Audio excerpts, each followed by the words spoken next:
La CEDEAO, Communauté économique des États de l'Afrique de l'Ouest, est malade. Oui, elle souffre d'une maladie très grave. Dans cette vidéo, je vais t'expliquer cela très concrètement, de quelle maladie souffre la CEDEAO. Au-delà de ça, je vais te parler de toute la vérité que tu dois comprendre sur ce qu'il se passe au Niger actuellement suite au coup d'État et tout ce qui va avec. Je ne suis pas ici pour te lire l'actualité, prendre ce qui est déjà à la télé pour t'étaler, juste pour faire des vues et me faire passer pour un panafricaniste.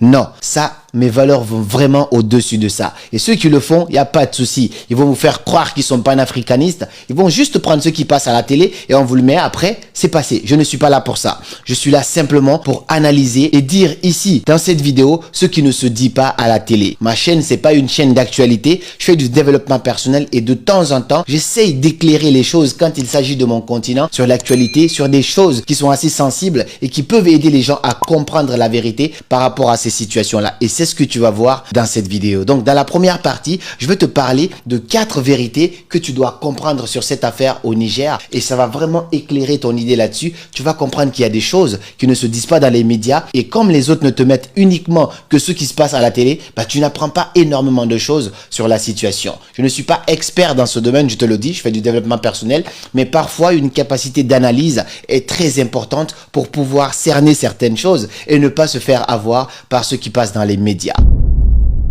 La première chose qu'il faut comprendre, c'est qu'il y a eu coup d'État d'abord en Guinée. Ensuite, il y a eu coup d'État au Burkina. Il y a eu coup d'État au Mali. Ça fait beaucoup de bruit. Mais pourquoi ce coup d'État qui vient de se passer au Niger enflamme autant de gens? Pourquoi ça a pris beaucoup plus d'ampleur? Ça a des raisons bien particulières. La première raison qui explique pourquoi il y a eu coup d'État en Guinée. On a eu beaucoup de bruit, mais après, ça s'est calmé très rapidement. Il y a eu coup d'État au Burkina. Beaucoup de bruit, mais c'est passé. La CEDEAO n'a pas bougé. Ils ont essayé, mais ils n'ont pas réussi. Ensuite, il y a eu coup d'État au Mali. Pareil, il y a eu beaucoup de choses qui se sont passées, mais on a oublié ça très rapidement. Mais pourquoi ce coup d'État-là prend autant d'ampleur? Il y a beaucoup de raisons. La première raison qui explique cela, c'est que le Niger reste le seul pays de l'Afrique de l'Ouest exploitable par la France qui est juste là. C'est-à-dire que la France a perdu le Burkina.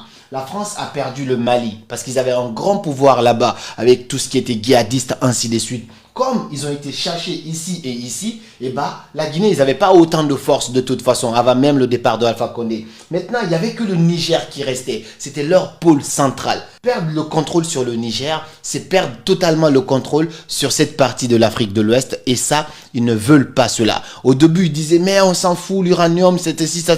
Ils disaient qu'ils s'en battaient les couilles de ça. Plus tard, ils ont affirmé qu'ils ne pouvaient pas laisser les choses passer comme ça parce que c'est leur intérêt qui était mis en jeu. Je vais t'expliquer d'autres raisons derrière ça aussi et tu vas vraiment comprendre les choses de façon beaucoup plus claire. Et la deuxième raison qui explique le fait que ce coup d'État au Niger ne passe pas du tout et beaucoup de gens ne veulent pas l'admettre de l'autre côté là, ça s'explique en fait simplement par le fait que au Niger, la France et les États-Unis ont des bases militaires installées dans ce pays-là, entre parenthèses, pour protéger la population et lutter contre le djihadisme et le terrorisme. Sauf que ça fait vraiment pas mal d'années qu'ils sont en train de lutter contre ce terrorisme-là, mais ça change quoi? Ça ne passe pas. Et il y a même des sources qui disent, je ne veux pas balancer des choses ici, en disant que c'est l'Occident eux-mêmes qui finance ces djihadistes-là pour ensuite essayer de les combattre en faisant semblant. Je ne veux pas dire qu'il n'y a pas un vrai combat, mais comment ces djihadistes-là, qui sont dans des pays pauvres, parviennent à s'approvisionner des armes assez lourdes, des armes assez puissantes pour faire des bombardements, ainsi de suite? C'est parce qu'ils sont financés quelque part ici. Et si la France et les États-Unis qui sont installés là-bas, ils ont leur base militaire, comme quoi c'est pour protéger ces pays-là et lutter contre ces djihadistes, mais pendant combien d'années ça ne change pas et ça ne s'arrête pas? On pourrait peut-être se poser des questions. Leur présence et pourquoi le Niger, ça les dérange, ils ont peur de partir d'ici parce qu'ils ont en fait des bases militaires installées avec plus de 1000 soldats chacun installés et le simple fait d'avoir leur base militaire permet en fait de contrôler la sous-région et donc d'avoir le monopole sur les richesses qui peuvent être là et aussi les dirigeants de la population. Donc ça c'est la deuxième raison pour laquelle ils veulent pas du tout accepter ce coup d'État au Niger. Il y a tout ce qui s'est passé et je vais t'expliquer aussi la suite, les intimidations ainsi de suite d'ici la fin de cette vidéo. Je vais essayer de vraiment tout éclairer pour toi et j'aurai hâte aussi de lire ton avis dans les commentaires. La troisième raison qui explique le fait que la CEDEAO, la France, les États-Unis ne veulent pas que ce coup d'État soit maintenu, ils veulent toujours que le président revienne au pouvoir. Ça s'explique simplement par le fait que la France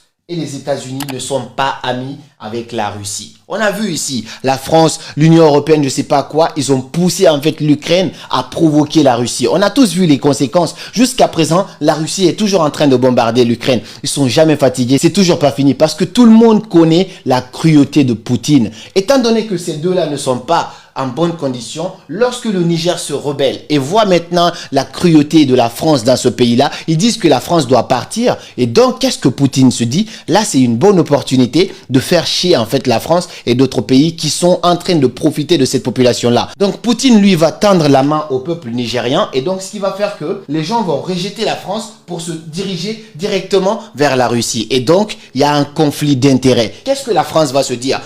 Si on me sache et qu'on amène la Russie, moi je vais perdre et la Russie va gagner. La Russie n'a pas forcément directement besoin de l'uranium parce que eux aussi sont riches en uranium. Mais le simple fait de faire manquer la France de cette richesse-là, ça leur fait plaisir. Donc c'est un conflit d'intérêts. La France veut pas partir parce qu'elle se dit, si elle part, ça veut dire qu'elle laisse la place à la Russie. Et en même temps, la Russie, ça leur fait plaisir parce que ça veut dire que c'est une victoire supplémentaire et à long terme, c'est beaucoup de bénéfices qu'ils peuvent en tirer parce que ça reste quand même un sol très riche en ressources naturelles. Et même au-delà, ça peut aller beaucoup plus loin que ça parce qu'il n'y a pas que le Niger, il y a aussi le Burkina, le Mali, la Guinée et pas mal de pays qui ont essayé, commencé en tout cas de tisser des partenariats avec la Russie. Et plus ça se passe, plus l'autre est en train de s'éloigner et ils n'ont pas envie de ça. Au début, dans les médias, ils disaient quoi? Non, on n'a pas besoin de l'uranium du Niger, ainsi de suite, donc ça peut aller, ainsi de suite. Plus tard, ils commençaient à se rendre compte vraiment de l'impact que cela pourrait avoir sur eux et surtout de la perte totale du contrôle dans cette région-là. Donc, c'est la raison principale pour laquelle la France ne veut pas du tout partir et continue à mettre la pression sur la CEDEAO justement, qui est en train aussi de mettre la pression sur le Niger pour que le président revienne au pouvoir. La CEDEAO est malade. Elle souffre d'une grosse maladie. Je vais t'expliquer ça en 3 petits points tout de suite sur ce tableau. Alors, qu'est-ce qui prouve que la CEDEAO est malade et comment vraiment identifier cette maladie de la CEDEAO? La première raison qui explique cela, c'est qu'il s'est passé beaucoup de choses horribles en Afrique de l'Ouest ou même aux Africains de l'Ouest récemment, en Tunisie par exemple, en Algérie, au Maroc, dans pas mal de pays où des migrants ils étaient maltraités, des migrants ils ont été tués, il y a beaucoup de choses qui se sont passées, mais on n'a jamais, à aucun moment entendu parler de la CEDEAO. Et là, uniquement parce qu'un président a été enlevé au pouvoir, la CEDEAO veut montrer ses crans, entre guillemets, mais ça cache quelque chose derrière. Parce que si elle ne s'est pas levée, alors qu'elle est là en fait, non seulement pour les États, et aussi pour les peuples, pourquoi elle ne s'est pas levée pour défendre ou même montrer sa voix à ces moments-là? Mais là, uniquement parce que le président du Niger a été enlevé au pouvoir, et là, ils sont toujours en train d'envoyer des intimidations, négociations par-ci, par-là, parce qu'ils ne sont pas eux-mêmes. Derrière la CEDEAO, il y a quelqu'un qui est en train de les pousser parce qu'ils ont cette pression-là. Et on se demande, c'est des présidents, ils ont l'argent,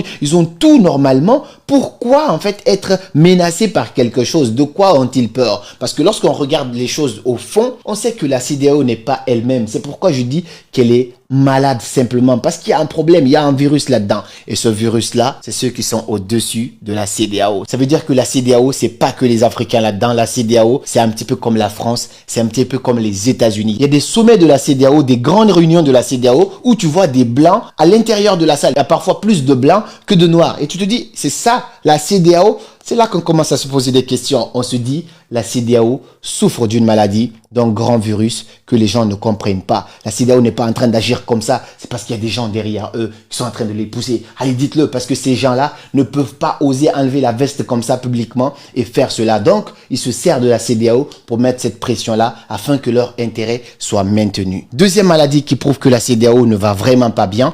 Un président qui a été enlevé. On a compris que le président, il n'est plus au pouvoir. Les militaires ont pris le pouvoir. Mais tout le peuple est d'accord avec ce que les militaires ont fait. Comment est-ce que vous allez commencer à parler ou penser à la place du peuple? Normalement, la démocratie, c'est le pouvoir du peuple. Et si le peuple était vraiment d'accord et fan de ce président, de ses actions, le peuple allait directement se révolter contre ces militaires-là. Mais si le peuple est content, sort dans la rue, crient partout, ainsi de suite, parce qu'ils sont vraiment contents que ce président n'est plus là. Pour qui vous vous prenez pour essayer de dire rendez le pouvoir? Ça, c'est l'autre chose qui prouve que la CEDEAO ne va pas bien. Mais au-delà de ça aussi, comment tu peux imaginer un président qui a été enlevé par coup d'État? Comment tu peux imaginer que l'armée qui a fait ce coup d'État-là rende encore le pouvoir à ce président-là? Mais comment vous voyez la chose, en fait, simplement? On va juste réfléchir. Moi, je fais un coup d'État, donc je fais une trahison, je t'enlève, et après on dit non, rends-moi. Et moi, je vais pouvoir oser te rendre ça, mais je vais vivre où, moi? Parce que quand le président il revient, qu'est-ce qui va se passer? Il va essayer de se venger très simplement. Mais déjà, comment tu peux faire confiance aux gens qui t'ont enlevé? Donc ça veut dire que si ce président revient au pouvoir, on va devoir amener d'autres armées pour protéger ce président, parce qu'en tout cas, si c'est son armée ne le veut pas. Donc lui-même, je pense, quelque part, il n'a pas envie de revenir sur ce pouvoir-là. Mais c'est juste qu'il a la pression, parce que il y a des gens encore au-dessus qui mettent la pression en disant, lui là, c'est notre marionnette, il faut qu'il revienne au pouvoir. Mais revenir au pouvoir, pour qui? Pour le peuple? Pour les militaires? Si personne ne le veut, qu'est-ce qu'il va faire au pouvoir? Personne ne comprend en fait cette chose-là. La troisième raison qui explique que la CEDEAO est malade, et ça, beaucoup de gens ne voient pas en fait ce problème-là, c'est que à aucun moment je n'ai vu en fait une armée expliquer ses méthodes d'attaque, d'intervention, le nombre de militaires qui va venir, ainsi de suite. C'est là que vous devez comprendre un processus très simple. Ça s'appelle de l'intimidation. Au début, lorsque ces militaires-là ont pris le pouvoir, la CEDEAO a donné un ultimatum de 1 semaine. C'est passé. Ils n'ont absolument rien fait. Ensuite, ils ont dit, ouais, c'est bon, les militaires vont venir intervenir. Ensuite, on a entendu, le Sénégal va déployer ses armées. On a aussi entendu, la Côte d'Ivoire va déployer ses armées. Tout ça, en fait, c'est un processus d'intimidation. Personne ne va attaquer en disant sa stratégie. Réfléchissez simplement. Les vrais militaires qui font des vraies interventions n'ont pas besoin de dire à la télé, oui, on va intervenir tel jour, on va intervenir avec tel nombre de militaires, ces militaires vont venir de tel pays, de tel pays. C'est juste un jeu, en fait. S'ils ont vraiment envie de intervenir, ça sera pas comme ça. Vous n'allez pas entendre ça publiquement comme ça. Non, lorsque le coup d'État était en train de se faire, est-ce que vous avez entendu demain, à telle heure, il va y avoir un coup d'État? Non. Donc, tous ces bruits-là, c'est pourquoi je fais pas de vidéo sur ces conneries-là. Je dis, en fait, c'est de l'intimidation. Lorsqu'ils seront vraiment prêts à intervenir parce qu'ils n'auront pas le choix, et ben, à ce moment-là, personne ne se rendra compte de ce qui est en train de se passer parce que les militaires, l'armée agit dans le silence et laisse le succès faire du bruit à leur place. Mais tant que vous entendez des bruits par-ci, par-là, lui, il a dit qu'il va envoyer ça ici, c'est juste un processus d'intimidation pour que l'armée nigériane se dise non, c'est bon, on abandonne parce que on va nous attaquer, pour qu'ils ne puissent pas dormir sur leurs deux oreilles. Et ça, faut capter ça à l'avance pour pouvoir se rendre compte en fait que tout ça, ce n'est que de l'intimidation. Tout ce qui est en train de se passer est en train de tourner quelque chose qui est vraiment très dangereux. Cette chose-là, c'est le risque de conflit et de guerre. Parce que lorsque ça continue comme ça, la CEDEAO n'est pas elle-même, elle est poussée. Elle est en train de procéder à quelque chose de très dangereux qu'on appelle diviser pour régner. L'Occident a tout à gagner lorsqu'il nous divise pour ensuite pouvoir régner. En disant la Côte d'Ivoire, le Sénégal, nanani nanana vont attaquer le Niger. Ceux qui sont pour le Niger vont eux aussi se mettre dans la tête que la Côte d'Ivoire et le Sénégal c'est l'ennemi. Alors que non, les peuples s'aiment bien entre eux. C'est juste ceux qui sont à la tête qui sont en train de contribuer à cette stratégie à la con. Honnêtement, si ça continue, c'est très dangereux parce que lorsque la guerre va éclater au Niger, ça va être bénéfique pour qui? Personne en Afrique, mais uniquement pour ceux qui sont ici. Parce que lorsqu'on est divisé, c'est uniquement comme ça qu'ils peuvent nous vaincre et gagner, régner sur nous. Donc réfléchissez en dehors de la boîte. J'espère que ces points-là ont été assez clairs. Je ne suis pas parfait, c'est mon analyse. Dis-moi ce que tu en penses dans les commentaires. J'ai très hâte de te lire. Et puis on se dit à très bientôt pour de nouvelles vidéos de développement personnel parce que je suis pas là tout le temps pour te parler d'actualité. Je me méfie vraiment de ça parce que si ça ne vaut pas la peine, je ne prends pas la parole. Et on se dit à très bientôt pour de nouvelles vidéos. Et comme toujours, c'était Karamo. Suivez vos rêves, ils connaissent le chemin.